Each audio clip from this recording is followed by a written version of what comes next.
Welcome to Sleepy Classic Tales. Tonight, we listen to a calm retelling of The Poor Fiddler, a novella by Franz Grillparzer, first published in 1848. In this story, we do not encounter a hero in the classical sense, no adventurer, no great thinker. We encounter a man who lives quietly at the margins of society, and whose life reveals its tragedy precisely in that quietness. It was one of those still afternoons when the city seems to pause for a moment and hold its breath. The streets lay tired in the warm light, and even the usually restless flow of people appeared to slow, as if granting the day a brief rest. I had no particular destination in mind. I let myself drift, following now this sound, now that one, without purpose, without haste. In this way, I found myself arriving at a small square I had scarcely noticed before. A few trees offered sparse shade, a fountain murmured softly to itself, and along the edge of the square sat several people who seemed just as aimless as I was. It was an unusual sound that made me stop. It was music, or rather, an attempt at making music. A man sat on a low bench, an old stringed instrument resting on his knees. His clothing was simple, almost poor, yet clean, as though worn with particular care. The violin looked old, perhaps even damaged, and the sounds he drew from it were far removed from what one would usually call harmonious. The melody stumbled, halted, began again, as if it had to search for its path anew each time. And yet, there was something in it that would not let me go. The man played with a seriousness that allowed no doubt. Every note, however uncertain, seemed important to him, almost sacred. His brow was lightly furrowed, his gaze fixed on the strings, as if he were listening less to what was sounding than to what he hoped to hear. A few listeners had gathered around him. Some stopped briefly, others smiled with pity, still others shook their heads almost imperceptibly and moved on. I stayed.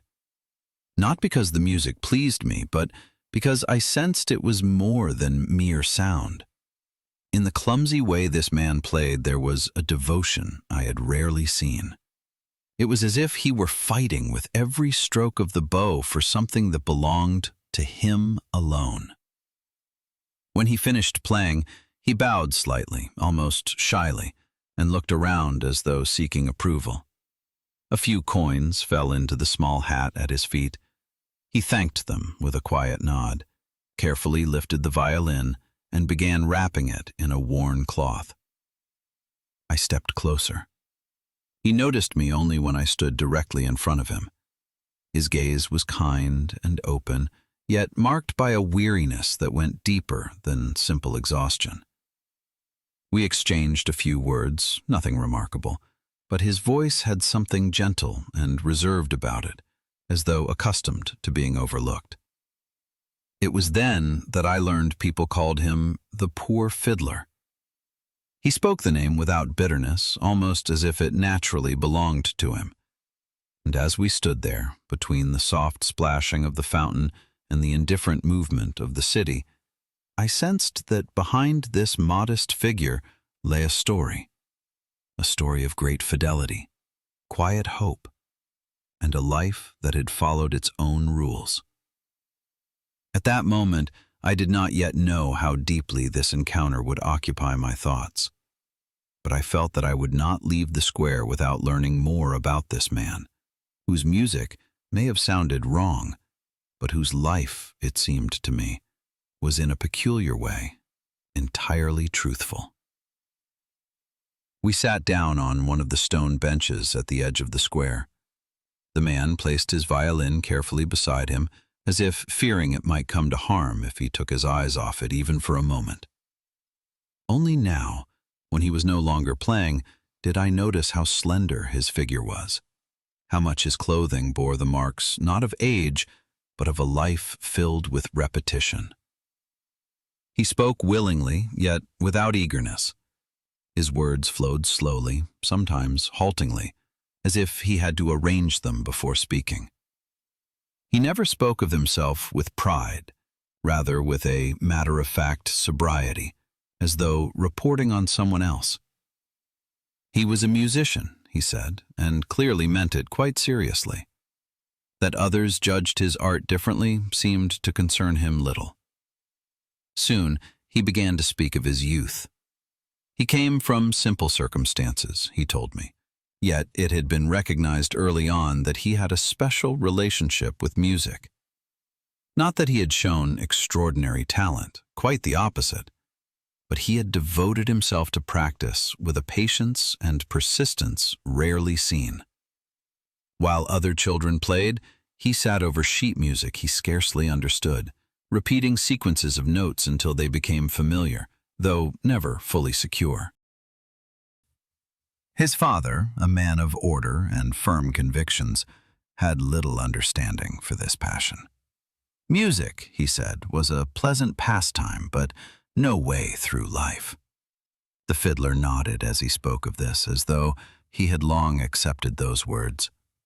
And yet he could not help himself. Something within him always led him back to the strings, to the tones he sought, even when they so often slipped away. He spoke of teachers who came and went. Some encouraged him, others mocked him, but none ever gave him the feeling of having truly arrived. His progress remained small, his mistakes numerous, and yet he continued to play, not out of defiance, but out of conviction. Music for him was not an art one masters, but a task to which one remains faithful. As he spoke, his gaze repeatedly fell on the violin beside him. From time to time, he brushed the wood with his fingers, almost unconsciously, as if reassuring himself that it was still there.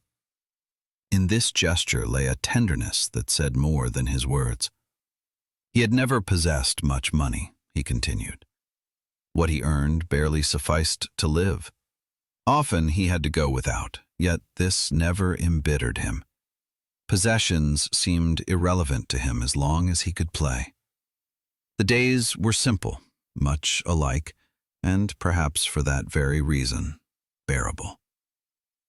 I listened and felt my initial astonishment transform into something else, a quiet unease. For the more he spoke, the clearer it became that this life, however calm it appeared, was woven through with privations he himself scarcely noticed anymore. When he finally fell silent, a brief stillness lay between us. The square had grown emptier by now, the sounds of the city once again reaching us more clearly. The poor fiddler picked up his violin as if to bring the conversation to a close. At that time, I did not yet know that his story extended far beyond these simple memories, but I sensed that behind this man's quiet persistence lay a fate that had demanded more of him than he himself was ever willing to admit. After a while, the fiddler took up the violin again. He tuned it carefully, longer than necessary, as if trying to gain time or gather himself. Then he played once more softly this time, more cautiously, as though our conversation had made him more sensitive. The tones were the same as before, uncertain, searching, and yet there was now something in them that touched me more deeply than before, a kind of quiet seriousness that asked for no applause. When he finished, he looked at me, almost questioningly. I said nothing, merely nodded slightly. He seemed satisfied. He now told me of a time when his life had taken a turn. It had not happened suddenly, he said, but gradually, as so many things in his life had. He had accepted a position that promised him a certain security, an employment that allowed him to live regularly without entirely abandoning music. He spoke of it without enthusiasm, but also without complaint, as if it had been a necessary step he himself never fully understood. During this time, he had begun to observe people more closely. Colleagues, superiors, neighbors. They all lived according to rules that remained foreign to him. They strove for order, for recognition, for small advantages. He, on the other hand, always tried to demand nothing. Contentment, he said, was not a goal for him, but a condition that arose when one was a burden to no one. Yet it was precisely this attitude that isolated him. He spoke of evenings spent alone in his small room, the violin on his knees, playing without knowing for whom. The windows remained closed, the outside world unreachable. Sometimes he believed his music would one day be understood, not as art, but as an expression of fidelity. Fidelity to an inner law that could not be explained. As he spoke, I noticed how carefully he tried to arrange every feeling, to smooth every memory. He scarcely mentioned pain. When he did, it was in a way that made it seem almost incidental. It was as though he had learned to spare himself by not letting disappointment come too close. He also mentioned a woman. The name came casually, almost shyly, and yet his tone changed. For a brief moment, his voice lost the calm evenness it usually carried. He spoke of youthful days, of shared paths, of an affection that had never quite been allowed to unfold. Not for lack of feeling, but because circumstances had been stronger than he himself. He broke off at that point and smiled apologetically, as if he had revealed too much. Then he reached again for the violin, played a few bars that immediately fell apart, and finally set it aside. It became clear to me that I was only standing at the edge of his story. Behind the quiet appearance of the poor fiddler lay memories that reached deeper than his calm words suggested. And I felt that precisely where he fell silent or evaded, the true weight of his life resided. The next day, I encountered the fiddler again. He sat in the same place as before, as if nothing had changed for him, while for me, something had already begun to move. The city rushed around us, yet around him, there always seemed to be a small circle of stillness he carried with him unconsciously. I sat down beside him without many words. He nodded to me as though we had only just parted. After a while, he began to speak of his own accord, this time without taking up the violin. His hands rested quietly on his knees, and I had the impression that speaking was harder for him than playing. He now spoke more fully of the woman whose name he had only hinted at the day before. She had entered his life early, he said, in a time when everything still seemed possible. She had possessed a clear, firm nature, while he himself had already been uncertain even then. And yet, they had understood one another in a quiet way that required no grand words. He spoke of shared hours, of walks, of conversations that had meant more to him than anything he later attained in life. But while he withdrew more and more into his music, she had chosen another path. She had sought security, a fixed place in life, something he could not offer her. He said this without reproach. It almost seemed self-evident to him. When she eventually married, he regarded it as a natural consequence. He wished her happiness sincerely, without bitterness. And yet something within him had broken, without his admitting it to himself. From that time on, he believed his music had taken on a different sound, one he himself never fully understood. He told me that he had never again come close to her, not out of pride, but out of consideration. He feared disturbing her peace. The memory of her he carried within him like a quiet possession no one could take from him. As he spoke, I noticed how hard he tried to remove any sharpness from his story. Even where loss and disappointment lay, he sought an order that allowed him to go on living without despair. It was as though he had created his own inner law, to which he remained faithful, even when it distanced him from others. I asked him whether he had ever regretted choosing his path. He thought for a long time before answering. Then he slowly shook his head. Regret, he said, was a word for people who believed things should have turned out differently. For him, everything had come as it had to come. This answer unsettled me more than I had expected. In it lay a calm that did not comfort but challenged, a calm that had its price. When we parted, I remained on the square for a while longer.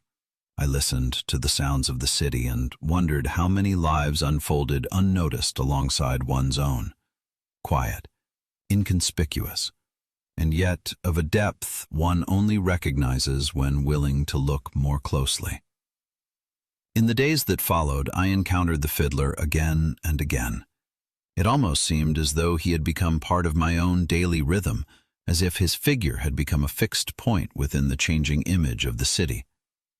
Sometimes he played on the square, sometimes he sat quietly with the violin beside him, and sometimes a brief glance was enough to know that he did not wish to be disturbed.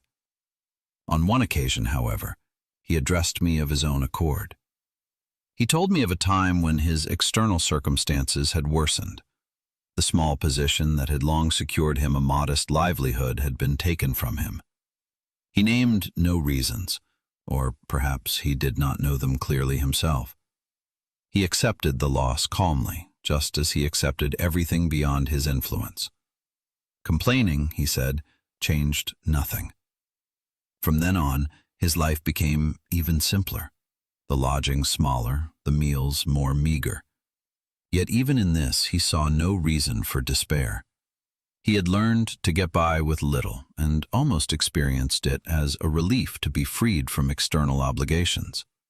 Music remained with him, and as long as he could play, he lacked nothing essential. I asked him whether he ever felt fear of the future, of illness, of loneliness. He looked at me in surprise, as though I had spoken of something self-evident that was foreign to him. Fear, he finally said, was a sign of expectation. And he expected nothing anymore. These words struck me harder than I wished to show. In them lay no resignation, but a strange serenity that was at once comforting and unsettling. It was as though he had detached himself from the world without despising it. He also told me of the people who helped him, of individual benefactors who occasionally slipped him a small gift without making much of it. He accepted these offerings gratefully, without feeling humiliated. Dependence, it seemed, meant less to him than to many others. He saw in it no degradation, but a form of human connection. Yet not everyone treated him kindly. Mockery, indifference, sometimes even open contempt were just as much a part of his daily life.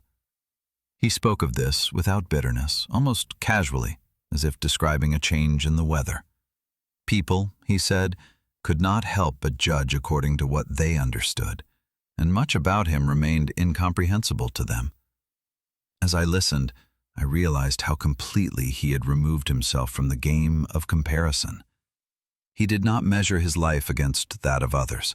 Success, recognition, security, none of this seemed to matter to him anymore. Instead, he held fast to an inner order that allowed him to preserve a form of dignity, even in loss. When he began to play that day, the melody was simpler than usual, hardly more than a sequence of repeating tones, and yet I had the impression that I had never experienced him so composed. The music did not sound better, but it sounded more resolved, as if it knew exactly where it wanted to go, even if the path was narrow. I listened and wondered whether it was strength or weakness that carried this man through his life. Perhaps it was something that could not be captured by those terms. One day, the fiddler was absent from the square. At first, I paid little attention to this. He had never been punctual in the usual sense, and I had learned to accept his absence as calmly as his presence. But when his figure did not appear on the following day either, I began to feel uneasy. I asked one of the merchants who regularly visited the square. He merely shrugged. The fiddler had not been seen for some time. Perhaps ill, he said. Perhaps moved on. The tone in which he spoke revealed how easily a person could disappear who had hardly left any traces to begin with. This indifference gave me no peace. I recalled hints the fiddler had made, his waning strength, the fatigue that sometimes shimmered through his calm words. Finally, I decided to seek him out. It took some effort to locate his lodging. It lay in a secluded part of the city, in an old house that spoke more of earlier times than of the present. The steps creaked beneath my feet as I climbed the narrow staircase.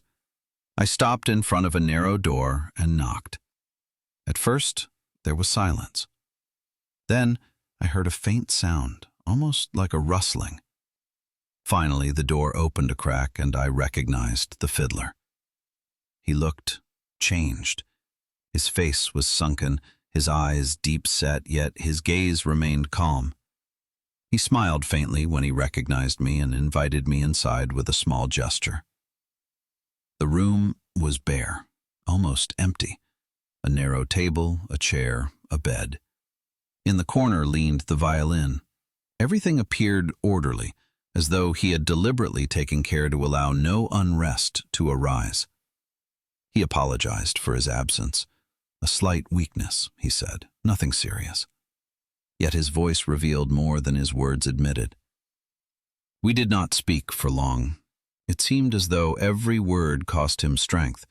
Still, he made an effort to show me his usual serenity. He spoke of how everything has its time, that one cannot hold on to what wishes to loosen itself. I listened and felt these sentences weigh more heavily on me than on him. I asked whether I could do anything for him. He shook his head.